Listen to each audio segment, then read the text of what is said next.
मित्रों, आज भारत को आज़ाद हुए 75 वर्ष पूरे हो रहे हैं और 76वें वर्ष की शुरुआत है। इस देश की आज़ादी के लिए कितने लोगों ने संघर्ष किया, कितने सपने बुने और उनके साकार करने के लिए अपने प्राणों की न्यौछावर की, ये हम सबसे छुपा नहीं है। उनके अलग अलग सपने थे, अलग अलग तरीके से उन्होंने काम किए और समूचा देश एकजुट होकर के जब पूरी दुनिया में शासन करने वाले अंग्रेजों के विरुद्ध एकजुट होकर के लड़ाई लड़ा तो देश 15 अगस्त 1947 को आज़ाद हुआ। चाहे वो मोहला विद्रोह हो केरल का, कूका पंजाब का हो, रानी लक्ष्मीबाई का बलिदान हो या रानी गोडल्लू बसम का त्याग हो, सारे लोगों का समेकित जो प्रयास था उसने अंग्रेजों के छक्के छुड़ा दिए और अंत में भारत छोड़ो के नारे के साथ जो हुंकार भरा यहाँ के जवानों ने तो अंग्रेजों के पांव उखड़ गए और अंत में 15 अगस्त 1947 को देश आज़ाद करके वो बागडोर भारतीयों के हाथ में संभाल सौंप करके और फिर चले गए। इसमें सभी लोगों का महत्वपूर्ण योगदान रहा है। वो चाहे लोगों ने सीधे लड़ाई लड़ी हो और यहाँ से लेकर के अंग्रेजों की संसद में पहुँच करके बम फेंक करके उनको ललकारने तक की बात हो, और चाहे विचारधारा की स्तर पर दादा भाई नौरोजी ने इनकी आर्थिक नीतियों की बखिया उधेड़ दी और ये बताया ये इस देश पर शासन करने के लिए आए हुए हैं, इस देश को गुलाम बना के रखने की मंशा है और भारत का कल्याण इनका मकसद है। जब उनका ये कहना था कि यूरोप की एक अलमारी का जितना ज्ञान है एशिया की सभी लाइब्रेरियों के ज्ञान को, जो उसका रेशल सुपीरियरिटी का कॉन्सेप्ट था वो यूरोप के देशों एशिया और अफ्रीका को बहुत हरिश्चंद्र ने प्रशासनिक कमियां उजागर की, अनसेर लगे और कहा कि कैसे कैसे इनके कानून हैं कि जो भारतीयों के बिल्कुल विपरीत।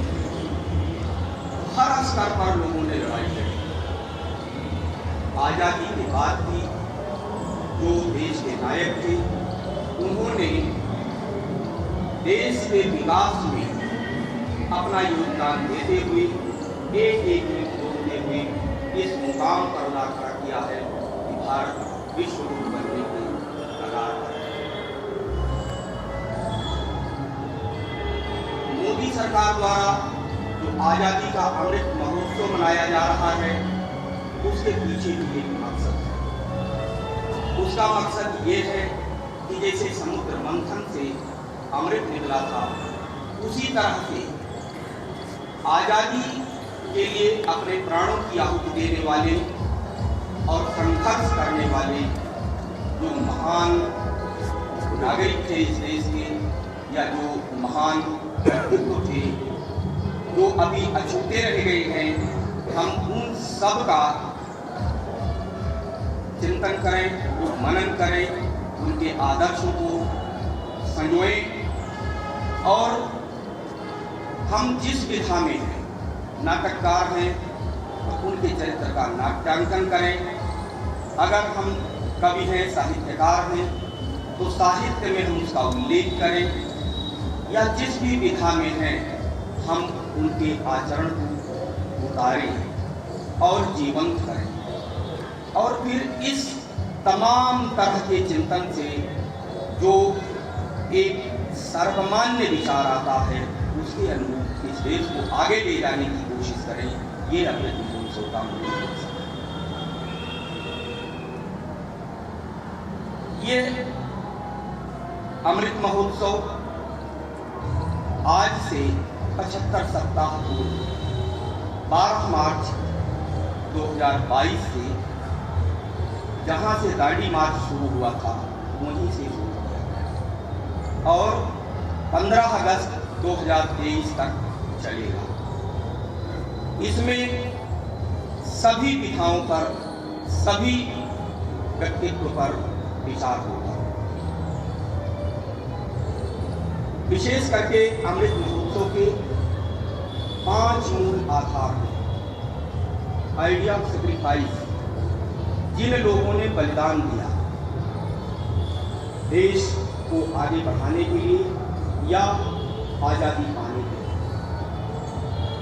तो सपना देश के लोगों को करते हैं।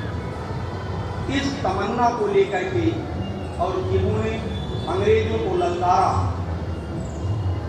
कि देखते हैं जो इतना बाजुए कातिल में है, उस स्थिति में कि जब एक दुनिया का सर्वसंपन्न देश ब्रिटेन था और दूसरी तरफ दीन गरीबी पसरी हुई समेटे जनता को समेटे हुए यह देश है। ऐसे में अभी अपने पड़ोस में ही सुल्तानपुर में काजू नाला है, जिनके बारे में ज़्यादा लोगों को पता नहीं है।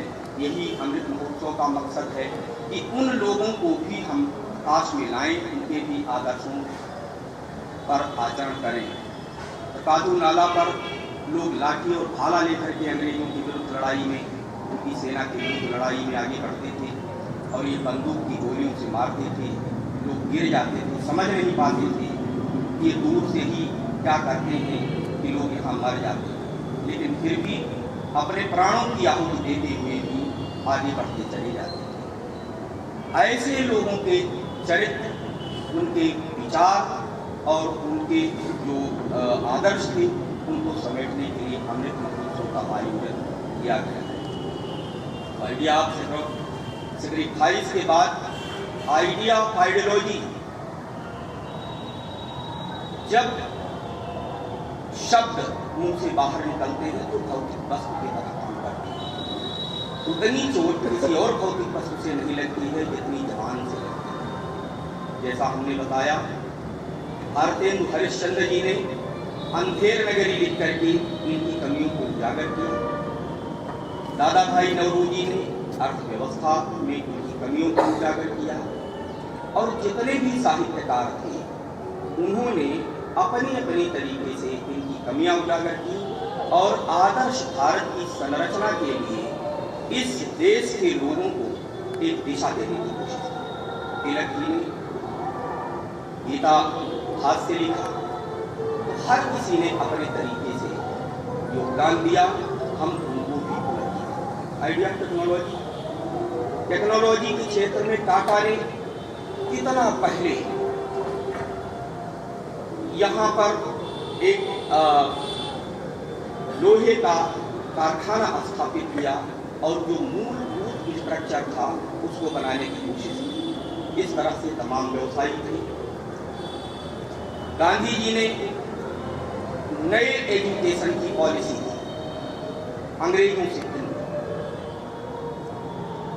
तो इस तरह से उन सबको समेटते हुए इस अमृत महोत्सव में हम जो विचारधारा आती है उसके देश पर आगे ले जाने की जो कोशिश करें, वही अमृत महोत्सव है।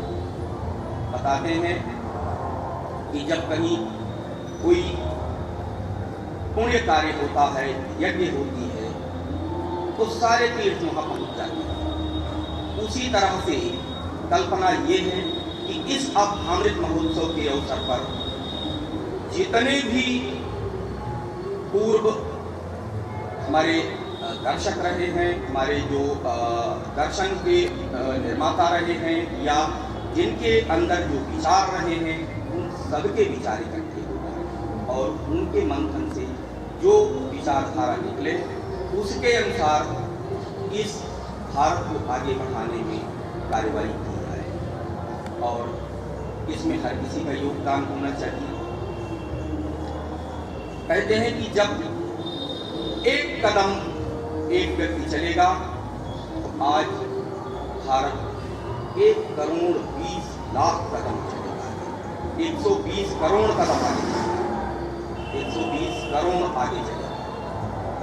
तो हमें सबको इसमें संकल्प लेकर के प्रयास करने की आवश्यकता है। अब बहुत से लोग ऐसे हैं कि सोचे कि हम अकेले क्या कर सकते हैं, लेकिन साइकिल के पहिए का छोटा सा वाल अगर उसमें छेद हो जाए तो साइकिल खड़ी हो जाती है।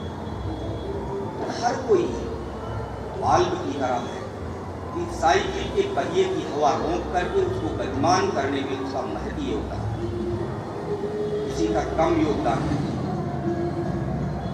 तो आज इस अवसर पर हम संकल्प लें कि हम अपने देश के आदर्शों को अपने में जज्ब करके और इस देश को आगे बढ़ाने में, राष्ट्र प्रेम की भावना विकसित करने में अपना सर्वोत्कृष्ट योगदान करेंगे। इस संकल्प के साथ हम आज़ादी के अमृत महोत्सव की कल्पना को फिर 15 अगस्त 2023 तक ले जाने के लिए अपना सर्वश्रेष्ठ योगदान देंगे। जय हिंद, जय भारत।